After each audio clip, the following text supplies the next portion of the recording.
topic them daily activity in the world in the field to become a seven-figure earner. All right, bara na cire wannan. An zo wajen aiki ko ba haka ba? Now, daily activity in the field to become a what? A seven-figure what? Earner. Menene seven-figure earner? Wanda ya riga ya fara yin me? Miliyan daya. Sama. Do you understand? Daga miliyan daya zuwa me? Zuwa sama. Zuwa me? Miliyan tara. Shine me? Seven. No?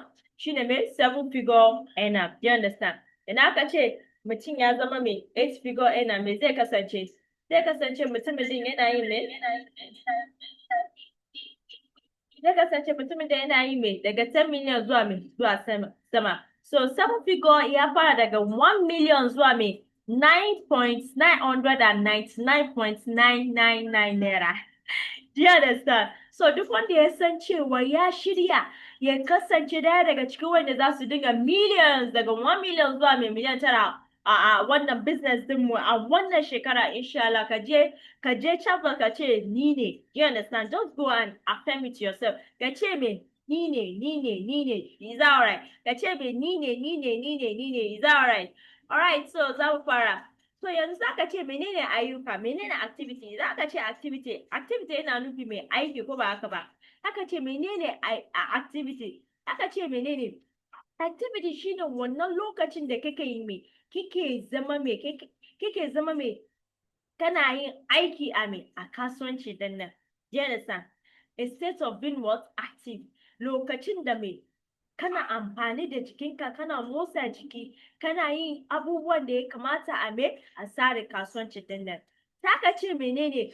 Kuma wannan mai ayyukan da kake mai aikatawa shine yake nuna akan cewa mai kana raye a wannan kasuwanci. Ina fata ana ganewa ko? So activity indicates the what? Kana raye a tsare kasuwanci din nan.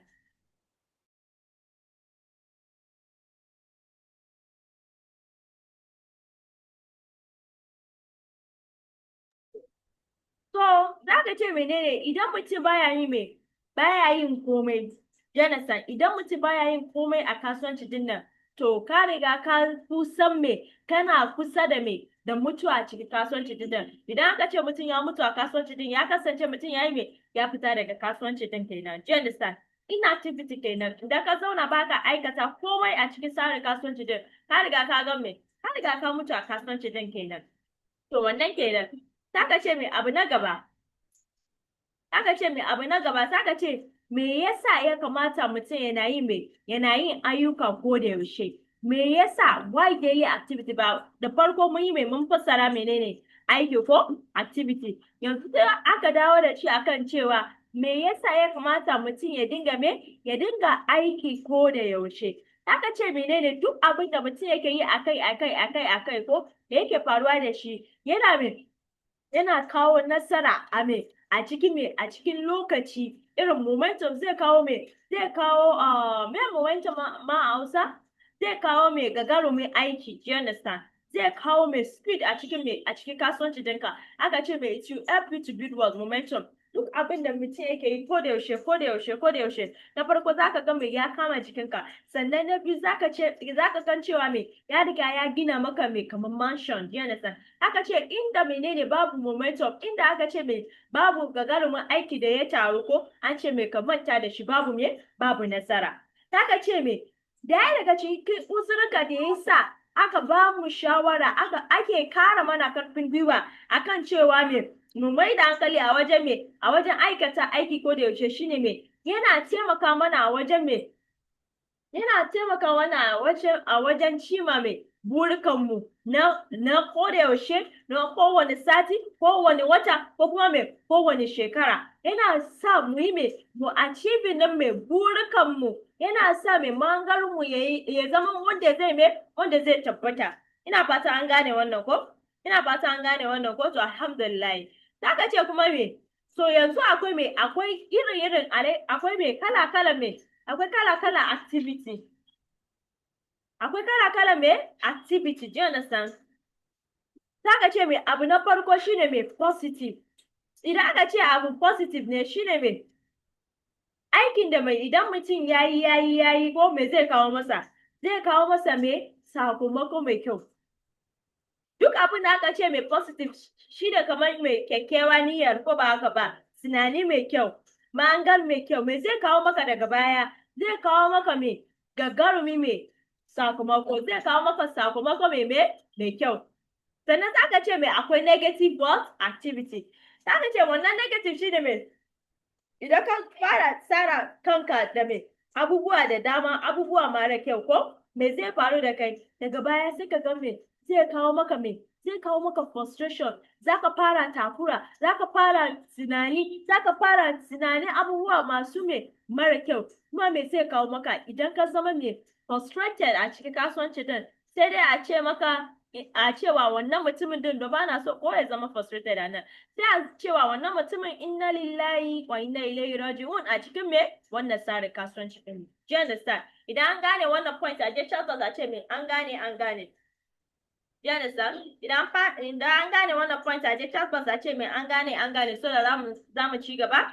So idan an gane wannan point a je chat a ce me an gane so da za mu samu mu ci gaba. So na ga attendance mu ya fara increasing, still za mu iya yin fiye da haka. We can do better than this, okay?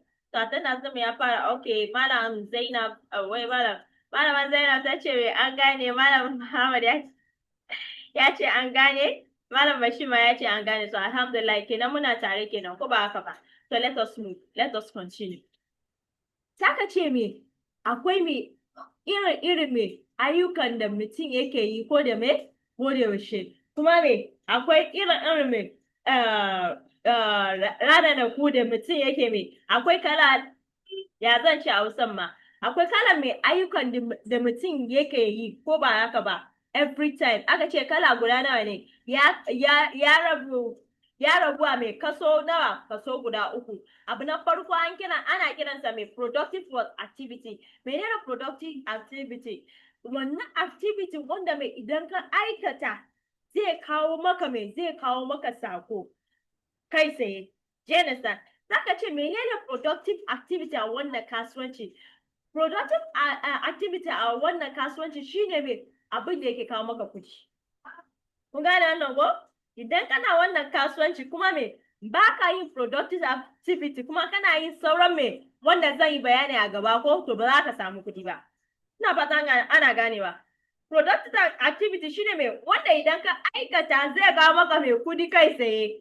Wato ta wace hanya? An ce me ta hanya me na yi magana a kai jiya neman me sababbin mutane ko na farko kenan prospecting. Ta hanyar me prospecting shine daya daga cikin me productive activity da zai kawo maka me kuɗi. Sannan me ta hanyar menene invitation gayyata. Jenisa, da prospecting da invitation su ne me productive activity da zai kawo maka kuɗi kai tsaye. Do you understand me? Kuna ganewa ko shi ne productive activity. Sannan abu na gaba shine me supportive activity. Taka ce menene me supportive activity. Taka ce wannan idan aka ce abu support ne, menene ake nufi da support? Abin da yake goyon baya ko abin da yake goyi bayan abu ko ba haka ba. So idan aka ce abu supportive activity ne, kenan abin da zai taimakawa wannan na farko wanda ake kira mai productive activity. Wannan shine zai karawa wannan mai zai karawa na farko gwiwa a wajen samu me cikakken nasara. Ina fata an gane wannan. So ita productive activity shine abin da zai karawa me productive activity me gwiwa. Aka ce kamar su SMO. Me SMO? Wannan takardar da idan mutum ya aikata ya fara yin ayyukan cikinsa me zai faru? Aka ce zai taimake ka a wajen zama waye? Kinsman da sauransu. Do you understand?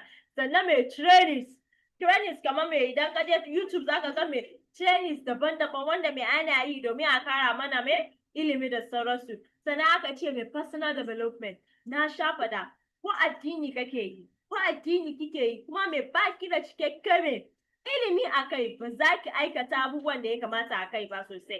Personal development shine mai wannan lokacin da kai mai ka tsara yadda kai da kanka ka nemi ilimi akan wannan abin da ka mai da hankali a kai. Do you understand? So personal development wanda kasuwanci shine me ka samu leadanka irin wani trainings ko irin wani littafi ya kamata ina karantawa so that menene zai taimake ni a wajen samun me nasara a wannan tsarin kasuwanci. Sannan me saka ce me ɗaya daga cikin me hanyar supportive activity da ya fi karfi sosai shine me transferring knowledge. Babu amfani me a ce me kana da ilimi kuma me ba za ka iya ka koyawa wani ba ko kuma me ba za ka iya ka koyawa wata ba kaga wannan ilimi ba zai zauna a kanka ba.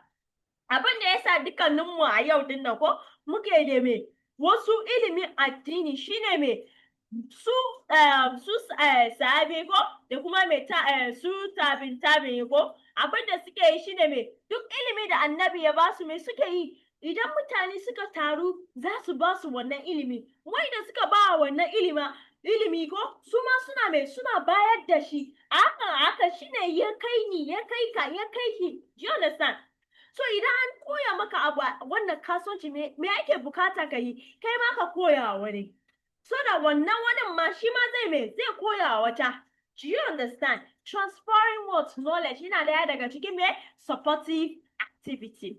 So zaka ce me lost days menene lost days ranakun da me kai baka yi productive activity ba kai baka yi supportive activity ba baka yi ayyukan da zai kawo maka me kudi ba kuma baka yi ayyukan da zai taimake ka a wajen aikata ayyukan da zai kawo ma kudi wato me supportive activity.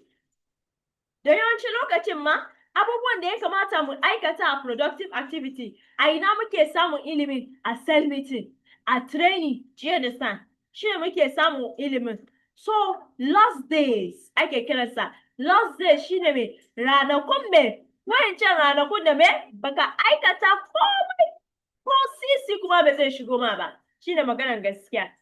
An gane wayan abubuwa idan an gane a je chat box a yi typing din number 7 idan ka gane ko kin gane a je chat box a yi typing din number 7.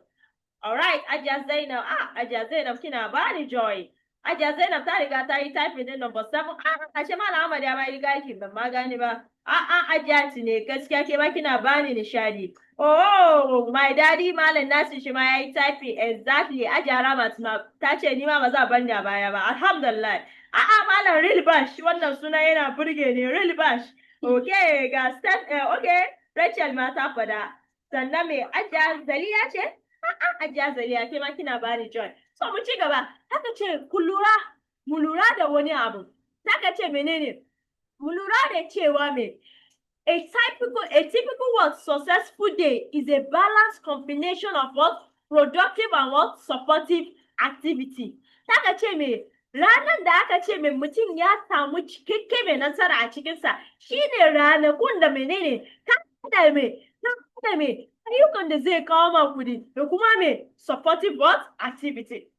Bi ma'ana ba ku misali duk ranar da ka samu ka shiga cell meeting sannan me ana gama cell meeting ka fara reminder call mutane ma suna ganewa ko ka fara me reminder calls sannan me ka fara me booking daga baya ta kai me bibiya follow up. That day is a successful day for you.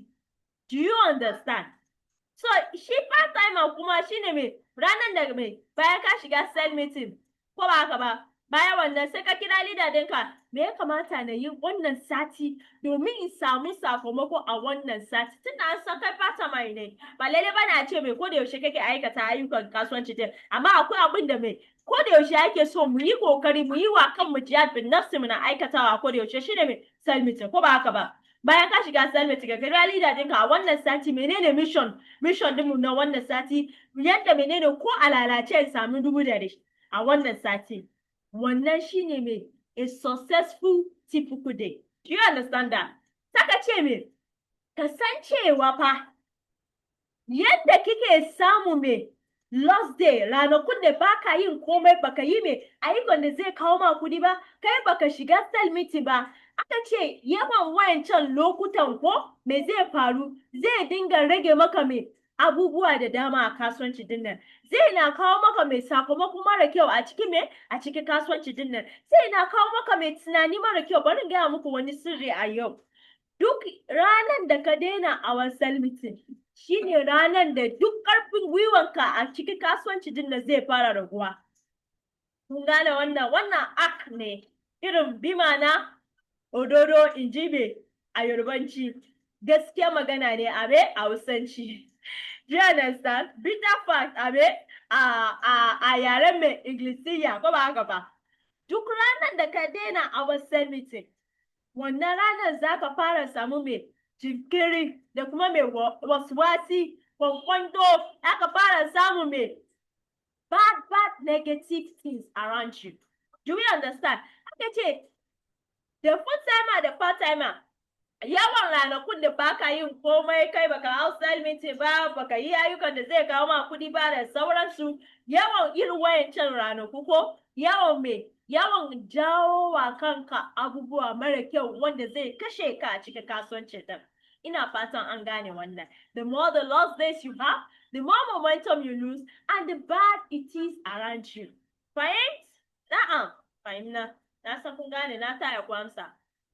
So, aka ce abu na gaba, sai aka ce me, idan babu mai momentum, idan baka yi abu akai ko, wanda zai gina maka mai gagarumi mai sakamako, idan babu shi, bugairu momentum, bugairu kudi. Janasa, babu momentum, babu kudi. Babu kudi ba yanda zaka gina kanka har ka zama daya daga cikin wanda za su dinga mallaki miliyan 1, har bai miliyan 9 a cikin kasuwanci din nan. Success is built on discipline. Kun gane ko? Shi me nasara rayuwar nan ana gina shi ne akan abin da kai wa kanka takura, kai wa kanka jihad bin nafsi, ba ka so ka yi a ka san idan dai na son samu nasara shi wannan abu ko wallahi sai na yi wa kai na fada in aikata. Yau din na wallahi da na tashi kwata ba na ma so in je ko ina. Kuma na san idan ban je ko ina ba, ai kasuwanci din freedom ne ba gaba. Ba mai zane ni. Ba wanda zai duke ni. Ko haka ba. Amma na ce, Halima, kin fara yin 500,000? Kin fara yin miliyan 1? Jiya da sa a cikin kasuwanci din, idan kin fara yin 500,000 ya ishe ki?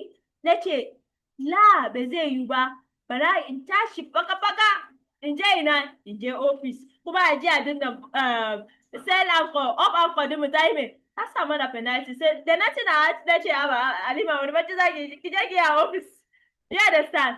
So no momentum, no sustainable was 7 people. Mun gane wannan, idan mun gane ku je chat box ku ce me na gane.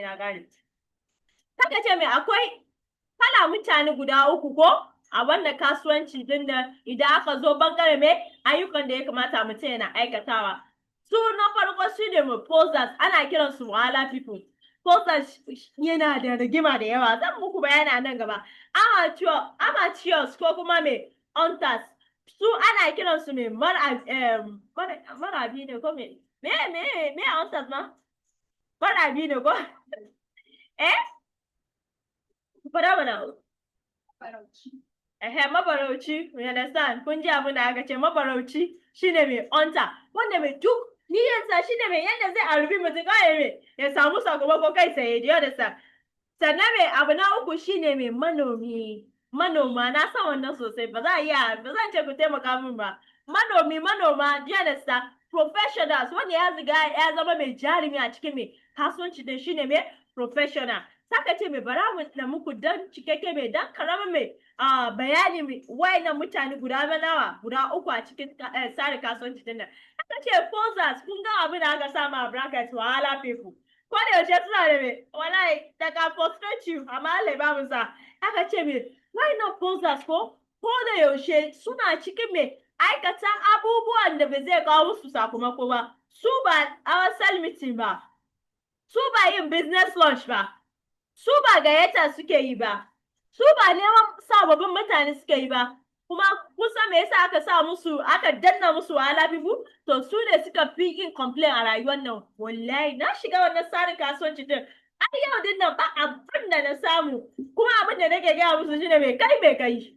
Ba abin da kai. Wanda bai yi komai ba zai samu komai? Ba zai taɓa yi ba. Shi da san is a law of universe. Ka yi komai ka samu komai. Ba ka yi komai ba bigan da komai.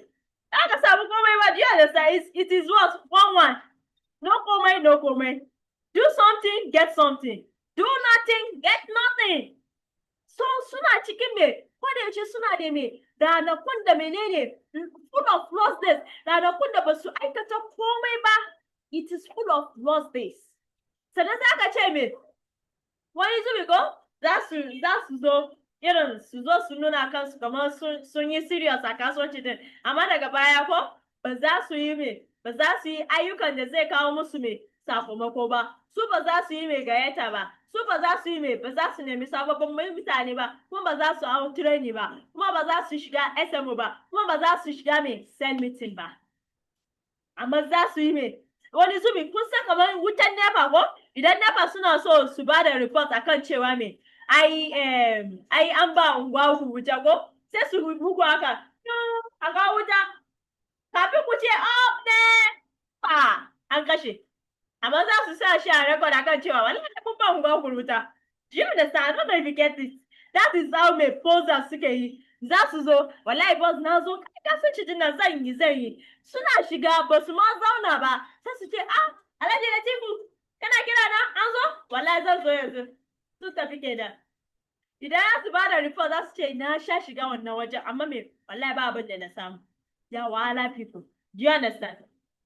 Aka ce me can be a cancer, momentum killer, and a major source of what? Distraction to the team. Negative influence on what? Team members. Irin wayannan mutane ne wanda me wani zubi ma ana kiransu masu cutar me is it daji, right?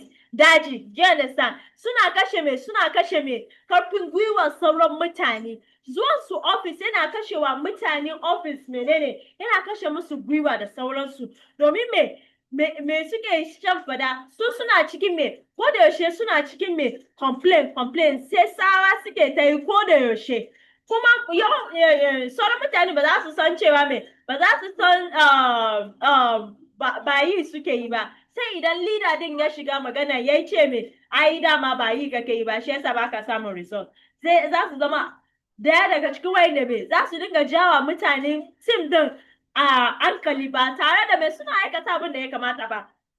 Do you understand? Saka ce mai advice guide. If feasible or what? Eliminate. Advice. Shawara.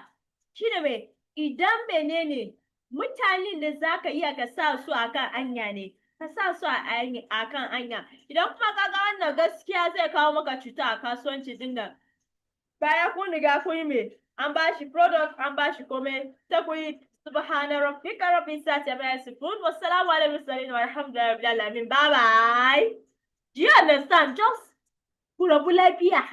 In ba haka ba za su zo su kashe wa'inda suke so su yi kasuwanci danka. Fahim? Na'am, na san kun gane.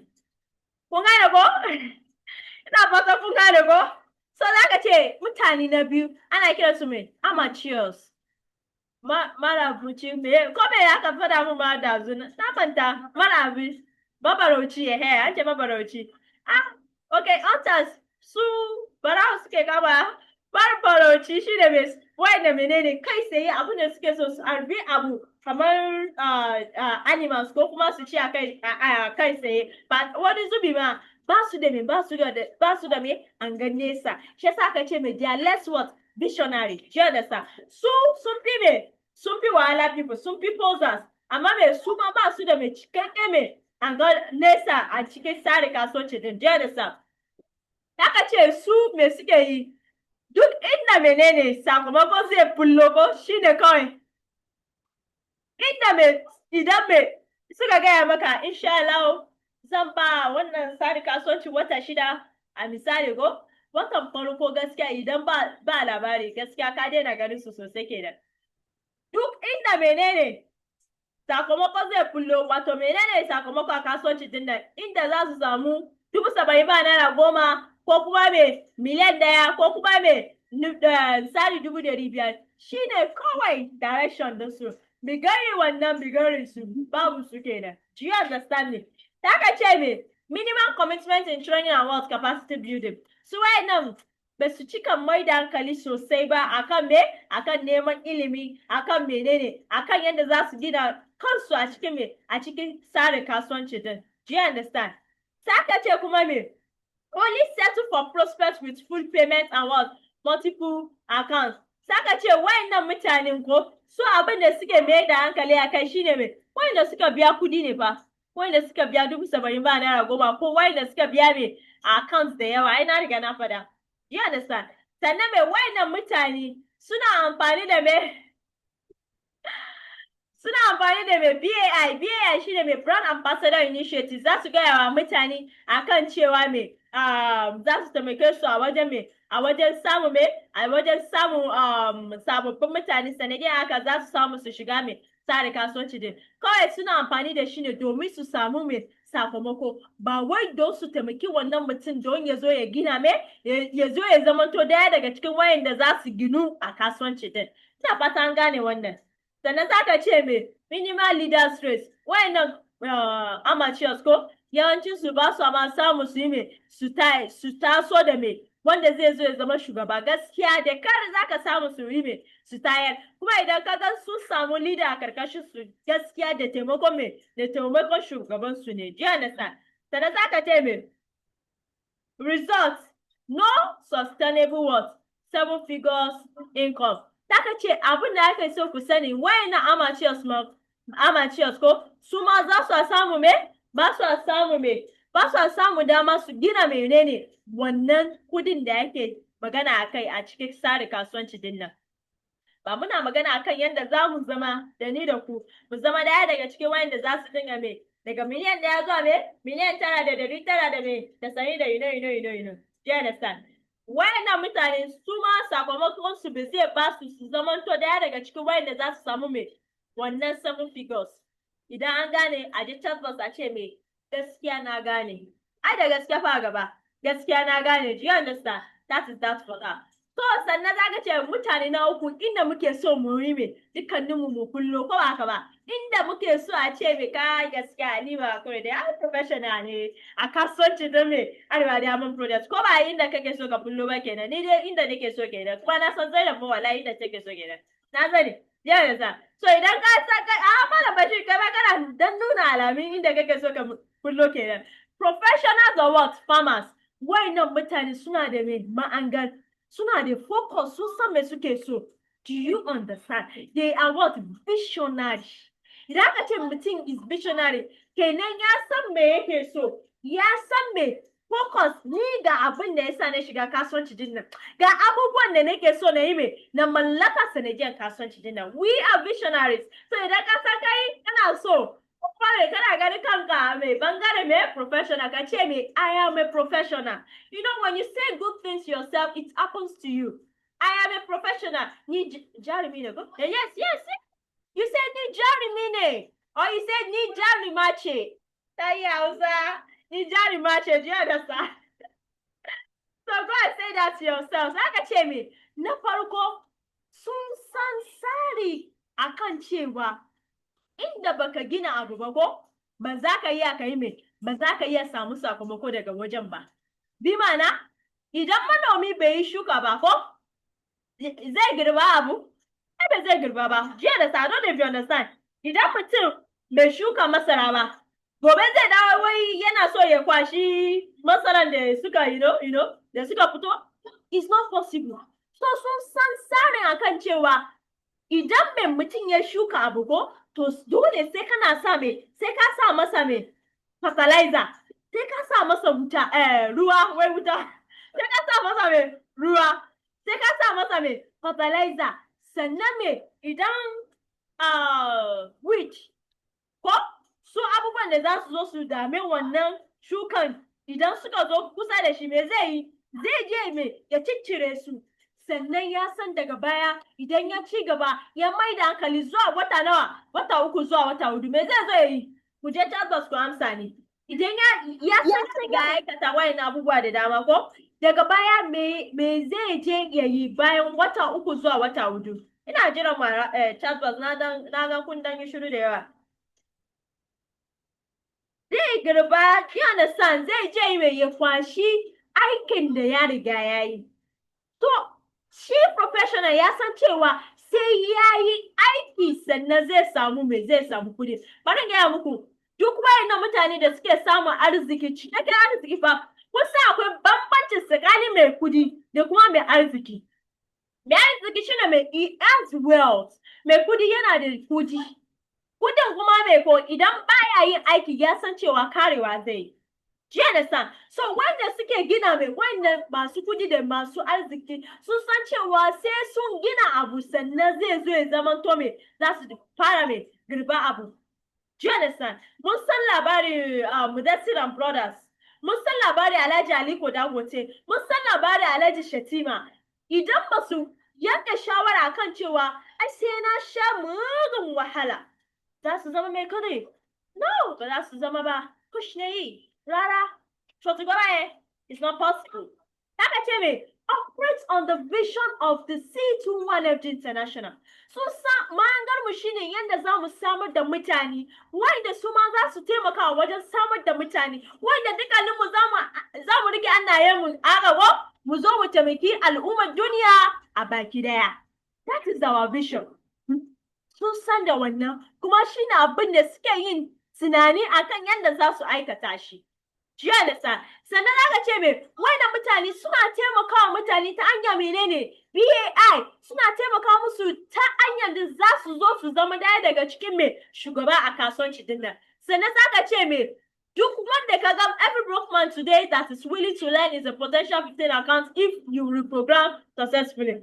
Ta ce duk wanda ka ga cewa ba shi da ko sisi a yau din nan amma yana da me yana da ra'ayi yana da me yana da cikakken niyyar akan yanda zai samu ilimin kasuwanci din nan aka ce wannan mutumin yana da karfin samu akan 15 nan gaba idan dai ya mai da hankali saka ce me advice haka zamanto menene manomi kawai wanda yake shuka abubuwa aka ce amma ka san cewa shi but one that plants trees and what youth leaders ka zama manomi da yake tunanin yadda zai tayar da shugaba domin kasuwanci din idan kana da shugaba da yawa a huta idan kana da cell leader akalla guda 5 a kafa 5 ko ba ka yin komai insha Allah me wannan Hausa da nake arbe sai Allah ya ce yau bala akiri ya zo ko kai zaka ci gaba da da samun kuɗi jiya da standard sannan aka ce clear picture of what a true productive activity a true productive day is ya ka ce a misali ana ba mu misali wannan productive day da na fada wanda menene shine abubuwan da yake kawo mana kuɗi na farko aka ce komai ka riga ka sa shi annu Allah sannan ka shiga cell meeting sannan kana gama cell meeting ka sara ayyukan da zaka yi a wannan ranar sannan zaka ce kai kana yin gayyata sannan zaka ce kai bibiya sannan kan kara duba wanda ka riga ka kira me ke faruwa da su sannan aka ce this monitoring and regulation of what downlines through what through SMO checklist Taka ce kana monitoring din ayyukan da kake yi sannan kana taimakawa su mutane da suke kasuwanci dinka ta hanyar da za su yi za su karasa da SMO daya daga cikin fundamental din wannan kasuwanci din Taka ce your most potent tools abubuwan da suke fi karfi a wajen taimaka maka samu cikakken nasara kasuwanci din da saka ce SMO what checklist sannan aka ce 5 to 5 what worksheet sannan aka ce challenge 36 wannan challenge 36 za mu yi magana kansa maybe next week do you understand abu ne wanda zai taimake dukanmu amma idan ka aikata SMO da 5 to 5 worksheet zai taimake ka wajen mallaki challenge 36 do you understand that sannan aka ce regulatory what mechanism and what accountability yadda zaka tsara abubuwanka da kuma yadda zaka sawa kanka menene abin da zai taimake ka wajen samun cikakken nasara ta aka ce yawanci lokaci wanda sun riga sun yanka shawara kan cewa zan zama shugaba shine yake aikata wannan ta aka ce menene abin da ya kamata ka mai da hankali sosai wanda zai taimake ka wajen samun cikakken nasara kasuwanci din da zaka ce challenge menene challenge 36 na riga na fada aka ce shawara shine kayi understanding kuma ka fahimce abin da yake taimake ka a inda kake. Sa zai iya yiwu abin da yake taimakawa su tim din RM ko babu wani wanda zai taimaki su tim din FK da sauransu kun gane ko ka dubi tim din kan menene ya fi maka aiki sai ka mai dankali a kai. Sa wannan shawara ne. Haka ce me kuma ka biyo tsari yadda ya kamata kaka dinga neman mai sha yanzu magani yanzu. Allah ba mu sa. Haka ce ka kara sare mai account ɗinka daga mai idan kana da account din 15 ka karasa da shi 31 idan ba ka da account fiye da guda daya ka rasa da shi guda 3 idan kana da 3 ka karasa da shi guda 7 idan kana da 7 ka karasa da shi 15 kuma me R31 mu muna da dama mu karasa namu zuwa 54 what? Yes, I think so 54 account su Zainab suna da dama su karasa da nasu zuwa 46 wanda suke shiga yanzu kana da dama karasa kamar su Malam Bashir 32 yadda sa Sale babu sa Daga ce menene abubuwan da zai taimake ka wajen samu mai nasara a kasuwanci dinmu. Daga ce mai GMO shine mai abin da ya kamata kowa ya dinga yi ko da yaushe. Daga ce KPI shine mai abin da zai auna menene samu sakamako ka a wannan tsarin kasuwanci. Daga ce mai kowa da kowa akwai abin da aka tsara mana a wajen samu mai nasara. Daga ce shi part timer ka sa akalla awa guda 3 a cikin mai kasuwanci dinka aka ce awa daya na me na sell meeting awa 3 na neman mai sababbin mutane awa daya na me na gayyata mutane awa mintuna 30 na me na bibiya ina fata ana ganewa ko ina fata ana ganewa ina fata ana ganewa kun ga yanzu idan kana da awa 3 a madadin kai part timer me ya kamata ka yi mun san kai baka dauke wannan a madadin me aikin 100% ko ba haka ba haka ce me ka ware mai awa 3 a yaushe a rana daya awan farko kamar yanzu ko 8 to 9 me muke yi muna yi me cell meeting ko sannan aka ce me a cikin wannan ranan ko sai ka nemi me minti 30 ya kasance wannan minti 30 me kake yi kana neman sababbin mai mutane sababbin mai contact ta wace hanya zai iya yiwuwa ko kwastanya ne ko kuma mai kana kara duba wayanka akan cewa kai kamar kai na saman sa Alhaji Datti ba sa Shatima ba a rubuta shi garba ai ka zama zan gaba ai daga baya gashi na alhamdulillah Allah ya kawo musulunka rubuta shi Aja Talatu a kai ma haka rubuta ita ma Jenison kuma idan ba ka da wayancan contact ko sai ka riga ka kayar da duk contact ɗinka shiga WhatsApp alhamdulillah ba Halima ta ce ai WhatsApp ma za mu iya dubawa ba kamar wannan group din WhatsApp din nan na mutanen Kano ne ka rubuta su do you understand minti nawa 30 ka fito da mai sababbin lambobi idan kana da aboki na ni na san wannan tsari ba ka so ni da Allah taimaka mun da mai lambobin wayanka duk wanda ya biya zan baka wani abu ba lokaci ni na zo guri kai kawai ka riga ka ce wanda kake samu ya ishe ka kuma gashi na kana da iyali tukunne amma ba damuwa ni da ka bani karfi kwanta dinsa baka da kwanta kawo wayanka ba ni wayanka barin dubi WhatsApp group wannan ba ai mutane Kano ne kai screenshot ka tura kanka fine alhamdulillah minti 30 kenan ko haka ce awa daya ka samu lilan ga ya zan dinga dangayeta idan ga mai dan tabowa da awa daya ka ganci mutanenka sannan me minti 30 saka zo ka bibiye mutanenka da ka gayyata da suka zo presentation ko wato wanda ka yi wa business launch ko kuma wanda ka gayyata ka nemi ilimi akan me bibiya sai ka bibiye su Alhaji Bashir ya kake ya iyali ya mutanen gida Allah ka yi hakuri ba yau da gobe sai Allah jiya na so in kira ka amma sai da nan banta na ce da fatan da ka koma gida lafiya kwanaki da ka zo wajen mu to alhamdulillah dama na ce bari in gaishe ka ma ka manta ba cewa ka ce za ka zo ka biya wannan litini mai zuwa ko Allah bar mu tare wallahi Allah bar zumunci alright sai an ji ma zan kara kiran ka wallahi kai bibiya kun gane ko wannan kenan haka ce me good timers there mo ai kun sani already gashi na muna da awa 8 me ya kamata mu yi mu shiga office karfe 8 saura minti 10 mu yi addu'a daga karfe 8 saura minti 10 zuwa me karfe 8 sannan za mu fara mai sell meeting shi yasa ake ga wasu kasu makara amma wasu ba su jin magana wasu ba su jin magana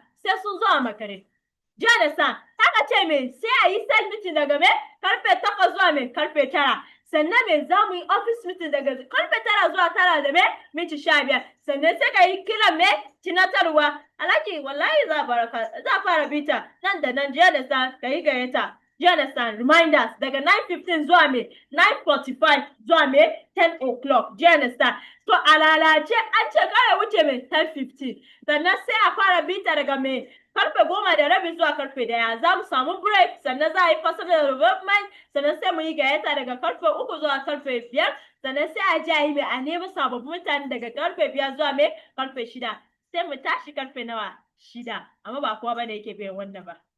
Yes, mu kamar mu masu son kai kamar jiya ne da Zainab da Hajiya Ramat na ji karfe 7:30 muka bar nan muke yawo we are going home ko ga mun karawa juna karfe awa daya da mai da rabi so dan kun ga nan gaba mun fika samu kudi mun riga mun same ayyukan da ya kamata ina fata an gane wannan alright that's that for that ce me kasuwanci din nan ko number ne samu nasarar mu yana sa number ne me samu nasara ka nemi ka auna wannan nombobin da zai baka mai sakamakon da kake so a kasuwanci din nan ya ka ce a madadin ka full timer ko secretary abin da kake bukata ka yi ko da yaushe shi da me ka yi cikakken gayyata mai kyau kyakkyawan gayyata mai kyau mai kwalliya jiya da sa guda nawa guda 50 hello guda nawa aje tabbas a yi tafi guda nawa guda 50 idan ka yi wannan ko sakamako bai zo maka kai sai ba wallahi sai ya zo maka daga baya.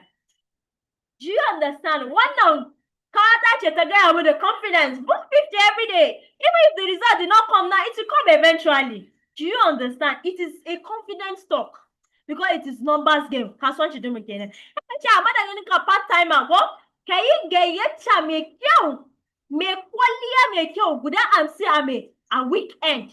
Ko Saturday da Sunday ko kuma me Friday, Saturday, Sunday, ya kasance guda 50 ya yi ya tabbata. Insha Allah dole an ce zaka samu me zaka samu sakamako. Haka ce wannan number shi ne yake kawo nasara zuwa me zuwa wajenka. Do you understand that? Haka ce ga daily KPI ga abin da ake bukata mutum ya bada a madadin me KPI. Zaka ce ka biya yanzu kuma daga baya ka yi me ka yi wasa.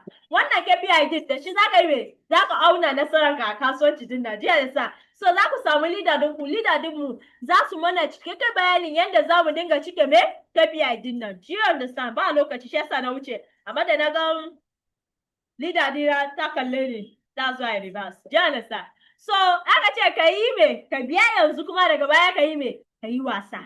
Wanda ya biya yanzu dole sai ka yi wasa daga baya. Amma an ce idan ka ce bari yi wasa yanzu an ce daga baya shi da me zaka dinga biya zaka dinga dana sani yi wallahi ni ma da na yi aiki wannan lokaci Allah ya raba mu da me da na sani to alhamdulillah an zo wajen farfadowar me arewa taron da za yi wani wata September idan baka biya ba ka biya wannan taro an riga an fada yana da matukar muhimmanci kuma muhimmancin sa yana so ya kasance mai kakkaje iyakaci kai ka je da mutanenka a yau din nan insha Allah a team training a yau za yi cikakken bayani akan wannan taro so kaka yi missing din me team training din yau karfe nawa karfe 4 insha Allah a wannan gaba muka zo karshen wannan bita subhana rabbika rabbil zati ma yasifun wasalamu alal mursalina walhamdulillahi rabbil alamin so idan muna da tambaya ko kuma me